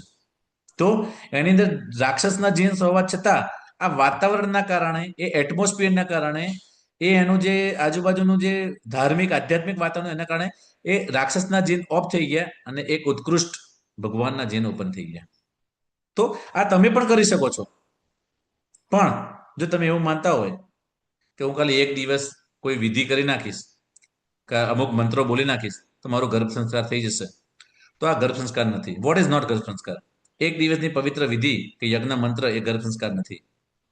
માત્ર પુસ્તકો વાંચવા એ ગર્ભ સંસ્કાર નથી. માત્ર વિડીયો જોવો એ ગર્ભ સંસ્કાર નથી. બાબો કે બેબી લાવવું એ ગર્ભ સંસ્કાર નથી. તો ગર્ભ સંસ્કાર છે શું? ગર્ભ સંસ્કાર અત્યાર સુધીમાં તમે જે આ 45 મિનિટની અંદર એન્જોય કર્યું ને, એવું રોજે રોજ દરેકે દરેક સેકન્ડ, દરેકે દરેક મિનિટ આ જ જોય સાથે, આ જ હેપીનેસ સાથે એન્જોય કરવું ને. Positive, stress free, happy, joyful life style. અહીંયા આગળ શબ્દ વાપર્યો છે લાઈફ સ્ટાઇલ. તો લાઈફ સ્ટાઇલ એટલે જીવનશૈલી. એ ખાલી એક દિવસનું કામ ના હોય. જીવનશૈલી તમારા જીવનની દરેકે દરેક અવસ્થામાં વણી લેવાયેલી આવડત છે. કહેવાનો મતલબ છે દરેકે દરેક ક્ષણ, દરેકે દરેક ગમે એવી તકલીફ આવે, ગમે એવા પ્રશ્નો આવે, ભલે ઉલટી થતી હોય, ચિંતા થતી હોય, સ્ટ્રેસ થતું હોય, એમાંથી બહાર આવવાની જે આવડત છે ને એ તમે માત્ર positive, stress free, happy, joyful life સ્ટાઇલથી જ કરી શકો. કારણ કે તમે તમારા જીવનમાં એને આરોપી લો છો, અંદર વણી લો છો. અને એક સરસ મજાનો કન્સેપ્ટ કહી દઉં, આપણા મગજની અંદર એક જ સમયે ક્યારે પણ ડર અને આનંદ સાથે નથી રહી શકતા. જો તમે ડરને જગ્યા આપો છો, ચિંતાને જગ્યા આપો છો, સ્ટ્રેસને જગ્યા આપો છો, તમે ક્યારેય આનંદને જગ્યા આપી શકશો નહીં. જોયનેસ, હેપીનેસને જગ્યા આપી શકશો નહીં. તો આજથી જ તમારે દરેકે દરેક ક્ષણને આ ક્ષણમાં જીવતા શીખો અને એક ક્ષણને તમે પોઝિટિવલી, હેપી, જોયફુલ જીવતા શીખો. તો ડર અને સ્ટ્રેસ તો ઓટોમેટિક દૂર થઈ જાય. કારણ કે બેમાંથી એક જ રહેવાનું છે. હવે સારી જ વસ્તુ હોય તો સારી જ વસ્તુ લેવી જોઈએ ને, ખરાબ શું કરવા લેવી જોઈએ? હવે અહીંયા આગળ એક સરસ મજાની બીજી એક વાત કરીશ કે ગર્ભ સંવાદ. હવે તમને નવાઈ લાગશે પણ બાળક જ્યારે 9 અઠવાડિયાનું હોય છે ને, 9 વીક એટલે કે 2 મહિનાના 7 દિવસનું જ્યારે થાય છે ને, ત્યારે એ બાળક પોતાની ટચ સેન્સેશન ડેવલપ કરી નાખે છે. એટલે કે સ્પર્શ, જે આપણે પહેલા કહેતા સ્પર્શ ચિકિત્સા. બાળક 9 અઠવાડિયું ને 2 મહિના 7 દિવસનું હોય છે ને, ત્યારે નોટ ઓનલી મધર્સ ટચ, પણ પિતા પણ જો મધરને પ્રેમથી પોતાના પેટ ઉપર હાથ મૂકી અને સહેલાવે તો એ ટચનો જે પ્રેમ છે ને એ બાળક સુધી પહોંચે છે. બીજું જે સેન્સેશન ડેવલપ થાય છે 11 અઠવાડિયે, એ છે સ્મેલ. એટલે બાળક 120 પ્રકારની અલગ અલગ સુગંધ પેટમાં જ 11 અઠવાડિયે એટલે લગભગ 2.5 મહિને જાણતું સમજતું થઈ જાય છે. ગુલાબનું ફૂલ તમે ઊંડું સૂંઘો તો એક એવી કામનેસ આવે છે, એક એવો આનંદ આવે છે જે બાળક એની લાઈફ ટાઈમ માટે ક્યારે પણ કોઈ પણ તકલીફ લાગશે ને, એક સામાન્ય એક્ઝામ્પલ છે, તમે ધારો કે ગુલાબનું ફૂલ રોજ સૂંઘો અથવા ચમેલીનું ફૂલ રોજ સૂંઘો, તો એક સમય એવો આવશે કે બાળક જન્મ્યા પછી એને કોઈ પણ તકલીફ થાય ને, સામાન્ય ગુલાબનું ફૂલ શું ને, એની બેચેની ઓછી થઈ જશે, એનું ટેન્શન ઓછું થઈ જશે, એનું હેડેક ઓછું થઈ જશે. ત્રીજું જે 13 અઠવાડિયે ડેવલપ થતું સેન્સેશન છે, જે ટેસ્ટ. ગુલાબજાંબુ ખાધું ને ગળ્યું લાગ્યું ને બાળક મસ્ત એન્જોય કરે, મુવમેન્ટ થતી થઈ જાય 3 મહિનામાં. મારા યુટ્યુબ ઉપર એક મેં વિડીયો મૂક્યો છે કે ગરબા ગાતું બાળક છે, 3 મહિનાનું બાળક 16 અઠવાડિયાનું છે, તાલી પાડે છે અને ગરબા ગાય છે પેટમાં, સોનોગ્રાફીનો વિડીયો છે, બરોબર. તો 13 અઠવાડિયે બાળક એનો સ્વાદ ઓળખતું થઈ જાય છે, અને એ પણ બાળકની આસપાસનું જે ગર્ભજળ હોય છે, ગર્ભજળ એટલે કે એમનિયોટિક ફ્લુઇડ થ્રુ બાળક માતાએ ખાધેલો દરેકે દરેક સ્વાદ, તીખું, તુરું, મોળું, ખાટું, ખારું, બાળક સુધી પહોંચે છે. તો હવે તમારી જવાબદારી છે કે પીઝા, બર્ગર, દાબેલી જેવું હાનિકારક વસ્તુ, ચાઇનીઝ મોમોસ જેવું હાનિકારક વસ્તુ તમે ખાઓ છો એ તમારા બાળક સુધી પહોંચે છે. શું 2 મહિનાના 6 મહિનાના બાળકને તમે પીઝા, બર્ગર, દાબેલી મેદાવાળું ખવડાવશો? નહીં આપો ને. કેમ? સાહેબ પાચન ના થાય. તો આ બધી જ વસ્તુ તમારા બાળક સુધી પહોંચી રહી છે અત્યારે પ્રેગ્નન્સીમાં, તો એને કેટલું નુકસાન થતું હશે? તો એ તમારે નાખવું જોઈએ. 16 થી 25 અઠવાડિયા સુધી બાળકના કાન અને એના હાડકા થ્રુ અને સ્કિન થ્રુ એ શબ્દો સાંભળતો થઈ જાય છે. ઇવન શબ્દોને ડિફરન્શિએટ પણ કરી શકે છે. મમ્મીનો અવાજ છે, પપ્પાનો અવાજ છે, અમારા નાના ભાઈનો કે નાની બહેનનો અવાજ છે, નાનાનો, નાનીનો, દાદા, દાદીનો અવાજ, એ ડિફરન્શિએટ પણ કરી શકે છે. અને છેલ્લામાં છેલ્લી લગભગ 32 અઠવાડિયે આંખ એટલે કે વિઝન ડેવલપ થાય છે, બરોબર. આ 5 સેન્સીસની મદદથી તમારે તમારા બાળક જોડે રોજ ગર્ભ સંવાદ કરવો જોઈએ, રોજ તમારા બાળક સાથે વાત કરવી જોઈએ, જેથી કરીને 5 સેન્સીસ ડેવલપ થઈ શકે. દરેક સેન્સીસની અલગ અલગ એક્ટિવિટી છે, એ ક્યારેક આપણે ડિટેલમાં સેશનમાં જોઈશું કે આ 5 સેન્સીસનો ઉપયોગ કરીને તમે તમારા બાળકને કેવી રીતના એક્સ્ટ્રાઓર્ડિનરી ક્વોલિટી આપી શકીએ. આ એક 8 મિનિટનો ગર્ભ સંવાદનો વિડીયો છે, એ અત્યારે આપણે નેક્સ્ટમાં જઈએ છીએ, એ અત્યારે આપણે નથી જોતા. તો દરેક માતા 9 મહિના અને 9 દિવસ દરમિયાન એવું ઈચ્છે છે કે એની માતા પણ એક્સ્ટ્રાઓર્ડિનરી જીનિયસ અને બાળક પણ એક્સ્ટ્રાઓર્ડિનરી જીનિયસ. પણ થાય શું છે? સર મારે તો બીપી વધી ગયું, ડોક્ટર કહે છે તમારું મુખ ખુલી ગયું છે ને 2 મહિને ડિલિવરી થઈ જશે. બાળક 3 દિવસથી ફરતું નથી, જ્યારે સોનોગ્રાફી કરવા જાવ ત્યારે ખબર પડે છે કે બાળકના ધબકારા જ નથી, બાળક સંડાસ કરી ગયું છે, ગંદુ પાણી પી ગયું છે, હાલ ઓપરેશન કરવું પડશે, બાળકમાં ખોડખાંપણ પણ છે, હાથ નથી, પગ નથી, હૃદય નથી, તકલીફ થાય છે. તો આવું બધું થાય છે શું? કારણ શું છે? દરેક માતાને ઈચ્છા તો સારી જ છે.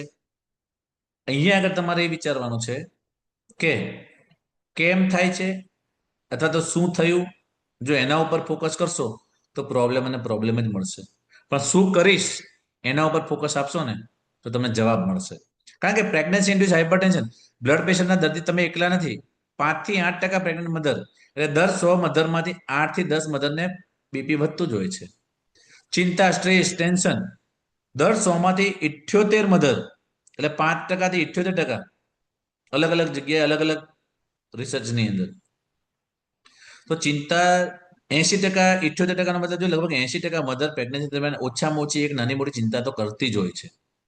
આઈયુએફડી, બાળક પેટમાં જ ખૂમાઈ જવું, તો લગભગ 40 વર્ષ અને 25 થી 40% લોકો પ્રેગ્નન્સી દરમિયાન પેટમાં બાળક મરવાની ઘટનામાં અનુભવ કરતા હોય છે. એન્ઝાયટી, 26% પ્રેગ્નન્ટ મધરને ક્યારેક ને ક્યારેક એની લાઈફમાં એન્ઝાયટી થાય છે. ચિંતા, 16 થી 27% મધરને ચિંતા થાય છે. અહીંયા આગળ હું તમને એ સાબિત કરવા માંગુ છું ને એ બતાવવા માંગુ છું, તમે જે ગ્લાસ છે ને એ ગ્લાસ અડધો ભરેલો ને અડધો ખાલી છે, એ અડધો ભરેલો છે એના ઉપર ફોકસ આપો. 16 થી 27% લોકો ચિંતા કરે છે, પણ બાકીના 70% નથી કરતા ને, હું એમાં આવીશ. 25 થી 40% લોકોનું બાળક એક્સપાયર્ડ પેટમાં થઈ જાય છે, પણ જે 60%નું નથી થતું ને, હું એમાં આવીશ. પ્રેગ્નન્સીમાં નાની મોટી કોમ્પ્લિકેશન દર 50% મધર હાઈરિસ્ક વુમન ગણાય છે, 49% વુમન હાઈરિસ્ક વુમનમાં આવે છે, પણ 51% નથી આવતું, હું 51%માં આવીશ. 70% સિઝેરિયન કહીને બાળક લેવામાં આવે છે, અને આજનો WHO નો ઇન્સિડન્સ તો 25 થી 35% કહે છે, પણ હું 65 થી 70%માં આવીશ તો હું મારી નોર્મલ ડિલિવરી કરાવીશ. હું આ બધું તમને અહીંયા આગળ બીવડાવવા માટે તો કહેતો જ નથી. પણ આ ડેટા તમને એટલા માટે આપ્યા છે કે આ ડેટાથી તમે સમજો કે તમારી અંદર એ પ્રચંડ શક્તિ છે કે તમે ભરેલા ગ્લાસને જોઈ શકો, ખાલી ગ્લાસ ઉપર તમે નજર ના રાખો. તો મારો હવે તમને પ્રશ્ન છે, તમારામાંથી કેટલા લોકોને સ્માર્ટ અને બુદ્ધિશાળી બાળક જોઈએ છે? અને તમારામાંથી કેટલા બાળકો આવા પ્રયત્નો કરવા તૈયાર છે? તમારામાંથી કેટલા ગૂંચવણમાંથી છુટકારો મેળવવા માંગે? જે લોકો એક્સ્ટ્રાઓર્ડિનરી જીનિયસ બાળક જોવા માંગતા હોય, એના માટે એફર્ટ લેવા માંગતા હોય અને આવી તકલીફોમાંથી દૂર થવા માંગતા હોય, તો આઈ લખો, ચેટની અંદર આઈ લખો જો તમે આવું બાળક ઈચ્છતા હોય. Great, great, great, great, great, સરસ, સરસ. લગભગ બધાને આવું બાળક જોઈએ છે, હે ને? પણ શું તમે જાણો છો ભારતની અંદર દરરોજ કેટલા બાળકો જન્મે છે? એક અંદાજિત આંકડો આપો. ભારતમાં દરરોજ કેટલા બાળકો જન્મે છે? બધાને એવું એક્સ્ટ્રાઓર્ડિનરી જીનિયસ બાળક જોઈએ છે, પણ શું બધા બાળકો એટલે એક્સ્ટ્રાઓર્ડિનરી જીનિયસ હોય છે? જો એવું હોત તો દુનિયાની અંદર બધા જ બાળક, બધાને, કઈ માતાને એવું ના જોઈતું હોય કે એનું બાળક એક્સ્ટ્રાઓર્ડિનરી જીનિયસ ના આવે? દરેક માતાની એવી ઈચ્છા હોય કે લાખોમાં એક, કરોડોમાં એક એનું બાળક હોય. પણ કેમ એ લાખોમાં એક કે કરોડોમાં એક નથી હોતું? દરરોજ કેટલા બાળકો જન્મે છે અને દુનિયામાં કેટલા બાળકો જન્મે છે? જો એક ડેટા તમને કહું તો એ ડેટા એવું કે છે કે ભારતની અંદર રોજના લગભગ અરાઉન્ડ 80,000 બાળકો જન્મે છે. જો દુનિયાની વાત કરીએ તો રોજના 4 લાખ બાળકો જન્મે છે. તો આ ડેટા અહીંયા તમને કહેવાનો મતલબ શું છે? આ સમજાવવાનો મતલબ મારો એટલો જ છે, તમે પોતે વિચારો કે એક દિવસની અંદર જો તમારું બાળક જન્મે છે, એ જ દિવસે એની કોમ્પિટિશનની અંદર બીજા 80,000 70,000 બાળકો જન્મી ચૂક્યા હોય છે. 100 દિવસની અંદર લગભગ 7 કરોડ બાળકો એની કોમ્પિટિશનમાં જન્મી ચૂક્યા હોય છે. હવે એ બાળક તમારું 15 વર્ષનું થશે કે 20 વર્ષનું થશે ને જ્યારે એ એક્સ્ટ્રાઓર્ડિનરી કામ કરવા માટે કોઈ જોબ લેશે, નોકરી શોધશે, ધંધો શોધશે, ત્યારે એની કોમ્પિટિશનમાં કેટલા અબજો બાળકો હશે. કારણ કે હવે તો ગ્લોબલી અહીંયા બેઠા બેઠા અહીંયા આગળ ઓસ્ટ્રેલિયાથી લોકો જોડાયેલા છે, કેનેડાથી લોકો જોડાયેલા છે, યુએસએ થી, યુકે થી પણ આપણા અત્યારે આ સેશનમાં લોકો જોડાયેલા છે. તો આ દુનિયા કેટલી નાની થઈ ગઈ છે. તમે પોતે વિચારો, તમારું બાળક જ્યારે થશે ત્યારે દુનિયાના કેટલા કેટલા લોકો સાથે કોમ્પિટિશન કરતું હશે. એ દરમિયાન એની અંદર મલ્ટિપલ ઇન્ટેલિજન્સ હોવી ખૂબ જ જરૂરી છે. તો જે આર્ટિફિશિયલ ઇન્ટેલિજન્સને બીટ કરી શકશે. કોઈ પણ સારામાં સારું મશીન હોય ને, મશીનની પાછળ હંમેશા મેન બિહાઇન્ડ ધ મશીન હોય ને હોય. બરોબર? તો તમારા બાળકની અંદર જો આ મલ્ટિપલ ઇન્ટેલિજન્સ ડેવલપ થઈ જશે ને, તો તમારું બાળક આ બધી કોમ્પિટિશનની અંદર આગળ આવશે. અને એ એટલા માટે કહેવા માંગુ છું કે મલ્ટિપલ ઇન્ટેલિજન્સની અંદર ઇન્ટ્રાપર્સનલ, ઇન્ટરપર્સનલ અને મ્યુઝિકલ, આ 3 ઇન્ટેલિજન્સ ડેવલપ થઈ જાય ને, તો બાકીની બધી તો ઓટોમેટિક ડેવલપ થઈ જાય છે. હવે ઇન્ટેલિજન્સનો મતલબ શું છે? ઇન્ટેલિજન્સનો મતલબ એવો છે કે અમુક બાળકો ભાષામાં પ્રભુત્વ ધરાવતા હોય, અમુક બાળકો મ્યુઝિકની અંદર માસ્ટરી કેળવતા હોય, અમુક બાળકો લોકોની સાથે વાત કરવાની કળા જોરદાર હોય, અમુક બાળકોને પશુપાલન સાથે કે પ્રાણીઓ અને પક્ષીઓ સાથેની કળા પુષ્કળ હોય, અમુકને જંગલમાં રહેવું ગમતું હોય કે જંગલમાં પ્રાણીઓ, પશુઓ અને વનસ્પતિઓ સાથે એમને આનંદ આવતો હોય. દરેક બાળકની પોતાની અલગ અલગ ક્વોલિટી હોય. હવે એ ક્વોલિટી આપણે શીખવાની છે. જેમ કે એક વાયોલિન વાદક, એક એક્ઝેક્ટ નામ તો ભૂલી ગયો છે, લગભગ એલન્જો ક્લેમોન્ટ કેવું કંઈક નામ છે. એ બાળક જ્યારે નાનું હતું ત્યારે કોઈ કારણસર બીજા ત્રીજા માળથી પડી ગયું અને એને થોડો ફ્રેક્ચર ને થયું, એટલે એને સ્કૂલમાં પછી મૂક્યું નહીં. હવે જ્યારે પણ એના મમ્મી પપ્પા એને બજારમાંથી કંઈક વસ્તુઓ લેવા માટે કંઈક લઈને આવે અને પછી એ ઘેર પાછો આવે ને, તો એને રસ્તામાં જે પણ હાથી જોયો હોય, ઘોડો જોયો હોય, ગાય જોઈ હોય કે કોઈ બફેલો ભેંસ જોઈ હોય, તો ઘેર આવે ભાઈ માટીમાંથી આબેહૂબ એના જેવું મૂર્તિ બનાવી દે. આ જોઈને એના મધરને લાગ્યું કે આ જબરજસ્ત ક્વોલિટીઝ છે અને એ એક જ ક્વોલિટી પર ફોકસ કરી અને દુનિયાનો સારામાં સારો સ્ક્રિપ્ચર બન્યો. એલોન્જો ક્લેમોન્ટ કેવું કંઈક નામ છે, એક્ઝેક્ટ નામ ભૂલી ગયો છું. તો કહેવાનો મતલબ છે કે તમારા હાથમાં છે કે તમે કેવી રીતના તમારા બાળકની અંદર એ બધી ક્વોલિટીઝને ડેવલપ કરો છો. હવે બધાને થતું છે કે આ બધું ઠીક છે સાહેબ, તમે તો ડોક્ટર છો, તમે તો ગાયનેક છો, તમારે તો ઓલરેડી હોસ્પિટલ ચાલુ છે, તો તમારે આ બધું કરવાની જરૂર શું છે? થાય ને બધાને કે ભાઈ આટલું બધું કરો છો તો તો તમારે હોસ્પિટલ લઈને બેસી રહો ને તમારે દુનિયાના બાળકોને સારા કરવાના કે દરેક મમ્મીઓને સારી કરવાની, એનો ફાયદો શું? તમે શું કરવા બધું કરો છો? તો હું એક મિશન ઉપર છું. ફિયરલેસ પ્રેગ્નન્સી મુવમેન્ટની સાથે સાથે ભારતના ફરીથી સોનાની ચીડિયા બનાવી છે અને 1 કરોડ કરતા વધારે માતાઓનું લાઈફ ટ્રાન્સફોર્મ કરવી છે. કારણ કે સ્વામી વિવેકાનંદે કીધું હતું કે એક નચિકેતા દુનિયા બદલી શકે, મને 100 નચિકેતા આપો, હું દુનિયા બદલી કાઢીશ. તો હું તો ઓલરેડી ગાયનેક ડોક્ટર છું. દર વર્ષે 1000 ડિલિવરી ઉપર થાય છે. મને કેટલી બધી માતાઓ મારી પાસે આવતી હોય છે. તો એમાંથી હું ખાલી 100, 1000, 2000, 4000 કરતા કરતા 1000, 1 કરોડ માતાઓની અંદર લાઈફ ટ્રાન્સફોર્મ કરીને એક્સ્ટ્રાઓર્ડિનરી જીનિયસ બાળક ના લઈ શકું? અને જો આવું બનશે તો એક અદ્ભુત ઘટના થશે. કેમ? જો હું તમને પૂછું કે એક સફરજનની અંદર કેટલા બીજ હોય તો તમે શું આન્સર આપશો? એક સફરજનમાં કેટલા બીજ હોય? અનમ્યુટ કરીને બોલી શકો છો. 1, 2, 3, 4, 5, 6, 7, 10. પણ એક બીજમાં કેટલા સફરજન હોય? 1, 2, 3, 4, 100, 1000, 10,000, કરોડ, 10 કરોડ, અબજ, 10 અબજ, ખરબ. અશ્વિની કુમારી નામના ગ્રંથની અંદર એવું લખેલું છે કે એક એક્સ્ટ્રા ઓર્ડિનરી જીનિયસ બાળક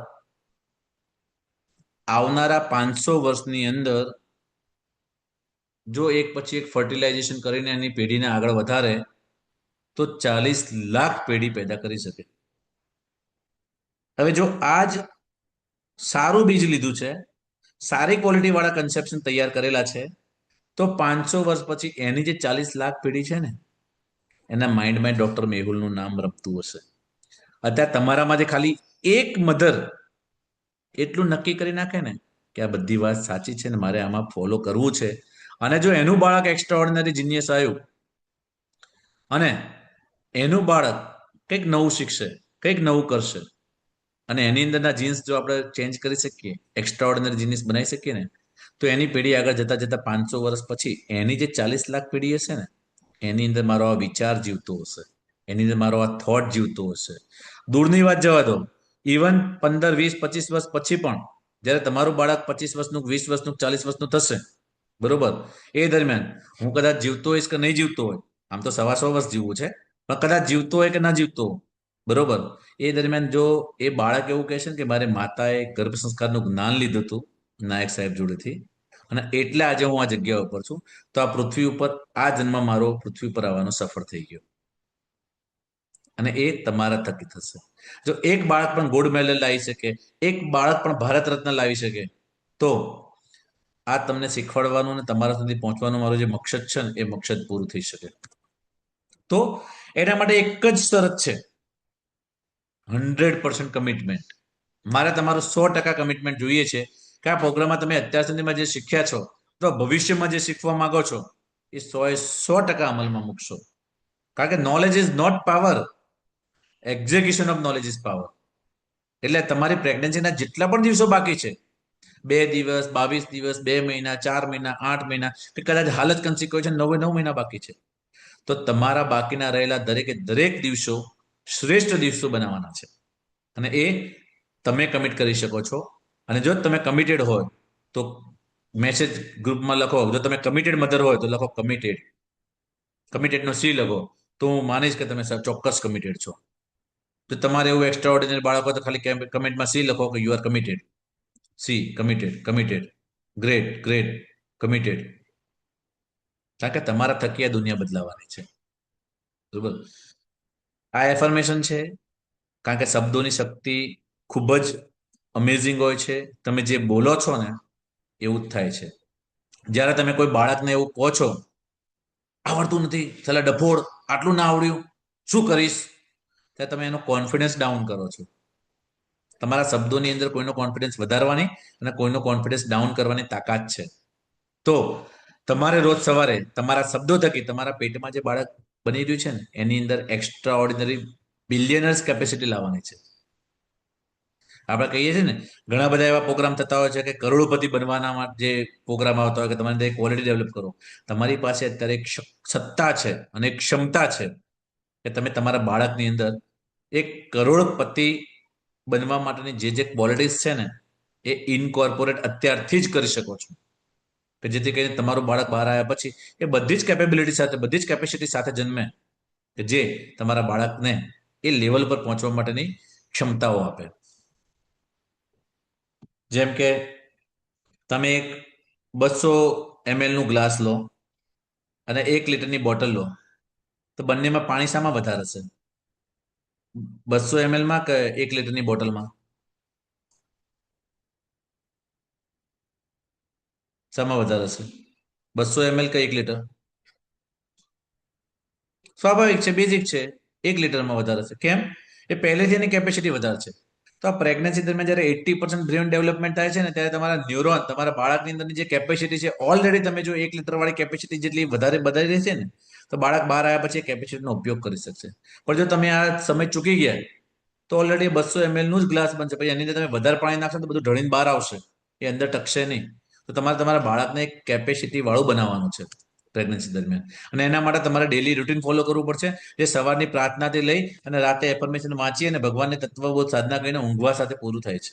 અને આ શેડ્યુલ તમારે તમારી લાઈફસ્ટાઈલ તરીકે લેવાનું છે, બરોબર? તેના માટે શું કરી શકાય?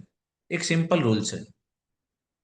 પ્રેગ્નન્સી એટલે 40 અઠવાડિયા કહેવાય, ના 40 અઠવાડિયા એટલે 280 દિવસ કહેવાય. 280 દિવસ એટલે 6720 કલાક થયા, લગભગ 4,03,200 મિનિટ થઈ, લગભગ 2,41,92,000 સેકન્ડ થઈ. આ તમે 280 દિવસ જ્યારે પ્રેગ્નન્સીનો સમય ગાળો છો ને, ત્યારે આટલો સમય છે, બરોબર? હવે તમે કોઈ બેંકમાં પૈસા મૂકો છો ને, ત્યારે બેંક તમને 6% વ્યાજ આપે છે, 106 રૂપિયા. કદાચ એનાથી અત્યારે તો ઓછું થઈ ગયું છે, 4% કે 5%. પણ અહીંયા આગળ મજાની વાત એ છે, તમારો આજે 280 દિવસનો સમયગાળો છે ને, એમાંથી તમારે તમારા બાળક માટે ખાલી 6% સમય આપવાનો છે. 90 મિનિટ રોજની, લગભગ 25,200 મિનિટ ટોટલ. એટલે કે અહીંયા ઊંધું છે. બેંકમાં તમે જે ઇન્વેસ્ટ કરો છો ને એનું 6% વ્યાજ મળે છે, જ્યારે અહીંયા આગળ તમારે 6% જ ઇન્વેસ્ટ કરવાનું છે અને તમને 100% વ્યાજ મળે છે. તો તમે આ 6% પણ ઇન્વેસ્ટ કરશો ને રોજના 90 મિનિટ પણ પ્રેગ્નન્સી દરમિયાન, તો તમારા બાળકની અંદર તમે ધારેલી દરેકે દરેક ક્વોલિટી 100% તમે લાવી શકશો. અને એના માટે સહજ પ્રસવ યાત્રા નામનો આપણો કોર્સ છે. આ સહજ પ્રસવ યાત્રા કોર્સની ફી છે 25,000 રૂપિયા. અને આ કોર્સની અંદર નોલેજ બધે અવેલેબલ છે. ઘણા બધાને એમ થતું હશે કે સાહેબ આટલી બધી ફી. આ જે 25,000ની ફી છે એ આના માટે નથી, નોલેજ માટે, કે નોલેજ તો ઓનલાઈન ઓલરેડી અવેલેબલ છે. પણ એ પ્રેગ્નન્સીના 9 મહિના દરમિયાન તમારો હાથ પકડીને તમને 9 મહિના પૂરા કરીને તમારા નાના મોટા દરેકે દરેક પ્રશ્નનો જવાબ આપવાનો, અને તમે જે પણ પ્રશ્ન હોય એ તમે એપોઇન્ટમેન્ટ લઈને મારી સાથે 1 to 1 કોન્ટેક્ટ પણ કરી શકો. એની સાથે સાથે દરેક અઠવાડિયે 30 મિનિટથી લઈને 30 મિનિટથી લઈને 60 મિનિટનું એક તમને આ અલગ અલગ વિષય ઉપરનું તમારું નોલેજ તમને આપવાનું. અને એ એટલા માટે કે 2 કરોડ લોકો સુધી પહોંચવું હશે ને તો આ જરૂરી છે. હવે તમને એમ થશે એના માટે પૈસા ના લીધો સાહેબ ફ્રી કરો તોય. ઓલરેડી મારા ફ્રી સેશન પણ ચાલે છે, ઓલરેડી ફ્રી ગ્રુપ પણ ચાલે છે. ભાઈ એ ફ્રી ગ્રુપની અંદર મેં જોઈ લીધું કેટલા એક્ટિવ છે ને કેટલા લોકો એક્ટિવ નથી. કારણ કે આ દુનિયાની અંદર ફ્રીની કોઈ કિંમત નથી. તમે પોતે જુઓ તમને શું શું ફ્રી મળી રહે છે અત્યારે. તમે જોજો, ફ્રી અત્યારે તમને હવા મળે છે, હવાની કિંમત નથી. સૂર્યપ્રકાશ મળે છે, સૂર્યપ્રકાશની કિંમત નથી. ફ્રીમાં તમને પ્રેમ મળે છે, પતિનો, બાળકોનો, સગા સંબંધીઓનો, એની કોઈ કિંમત નથી. આ દુનિયામાં જેટલી જેટલી વસ્તુઓ ફ્રી મળે છે ને એની આપણને વેલ્યુ નથી. આપણને વેલ્યુ છે જેના આગળ પૈસા ખર્ચીએ છીએ ત્યાં આગળ. અને પૈસા ખર્ચીએ છીએ તો જ તમે ભાગો છો, તો જ તમે કામ કરો છો. એટલા માટે આની ભલે એક જણ જોડાશે મને કોઈ જ ફરક નથી પડતો. મારો તો હેતુ એટલો જ છે કે દરેકે દરેક મધર આની અંદર જોડાય અને એના બાળકને એક્સ્ટ્રા ઓર્ડિનરી જીનિયસ બને. અને જો તમારા બાળકની અંદર ગ્રોથ ના દેખાય તો 9 મહિના પછી, તમારા બાળકના જન્મ પછી આ 25,000 રૂપિયા પાછા લઈ જવાની એની મારી ઓપન ચેલેન્જ છે. પણ જો તમે કમિટેડ હશો, દરેકે દરેક કામ કરશો, આપેલા દરેકે દરેક ટાસ્ક કરશો, તો જ એના માટે વધારે સમય નથી આપવાનો, રોજનો 90% સમય આપવાનો છે. તો આ QR કોડ ઉપર તમે 999 રૂપિયા ભરી અને 1-to-1 ક્લેરિટી કોલ કરાવી શકો છો. 1-to-1 ક્લેરિટી કોલનો મતલબ એવો છે કે તમે આના અંદરથી એક તમારી કઈ કઈ અપેક્ષાઓ છે, હું તમને શું શું આપી શકું, એના વિશે આખું એક કન્વર્ઝેશન થશે. અને હું જોઈશ તમે ખરેખર એ માતા પિતાની કેટેગરીમાં આવો છો કે જે ખરેખર કમિટેડ છે. જો તમે કમિટેડ હશો તો જ આપણે એને આગળ લઈ જઈશું. અને એ દરમિયાન જે 25,000ની ફી છે એમાંથી આ 1,000 રૂપિયા બાદ કરીને તમારે 24,000 રૂપિયા આપવાના થાય, આ એમાં જમા થઈ જશે.